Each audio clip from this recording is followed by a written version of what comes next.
மீனம்மா அதிகாலையிலும் அந்தி மாலையிலும் உண்ட ஞாபகமே. அம்மம்மா முதல் பார்வையிலே சொன்ன வார்த்தையெல்லாம் ஒரு காவியமே.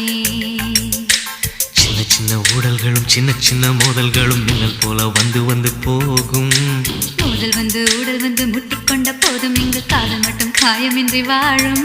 இது மாதங்கள் நாட்கள் செல்ல